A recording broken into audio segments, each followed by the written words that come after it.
Nous, on trouve que c'est une bonne chose. On voulait payer plus les infirmières, Ouais, mais là, on voulait payer plus les profs. Permettez-moi, avec respect, vous mélangez un peu les Et profs, là- les enseignants. Moi, je regarde les 14 qui font des gros salaires à la caisse de dépôt. Je dis pas qu'ils méritent pas, mais à un moment donné, c'est parce que combien de salaires les hauts gestionnaires des entreprises, des sociétés d'État peuvent-ils faire comparativement aux travailleurs de la classe moyenne? C'est quand même l'argent public. Bon, Non, mais vous avez raison. Mais ce que je veux dire, mais c'est qu'à chaque fois qu'on augmente des salaires, ça augmente les dépenses.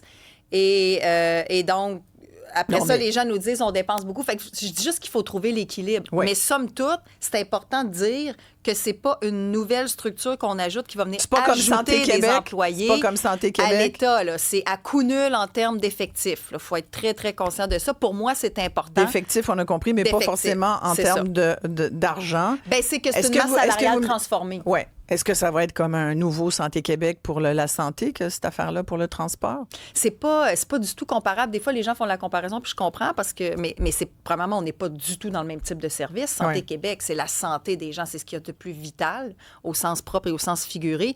Donc, extrêmement important et très, très gros. Parce Alors qu'à que là, vous, l'évidence, votre équipe va gérer ce nous, c'est projet-là. comme une espèce de bureau de projet national qui va nous éviter, puis ça, il faut voir aussi les économies à la clé, parce qu'en ce moment, quand une ville, quand on veut se partir un projet de transport collectif, comme on a avec le tramway à Québec avec la Caisse, comme la Caisse, au départ, était dans le projet de l'Est de Montréal, c'est retiré du projet, donc là, on l'a repris. Comme on a avec le prolongement de la ligne bleue du métro de Montréal, on paie des ressources à l'extérieur, de toute façon, pour faire ces projets-là. On paie des bureaux de projet. Avez-vous le temps on a de vous des occuper ententes de du financement REM? avec la CDPQI. Alors, il y a des dépenses qui sont liées à ça. Tu sais, comprends. quand on confie ça, là, les projets, c'est pas à coût nul, puis ça se fait par magie. Cube, aussi disponible sur YouTube.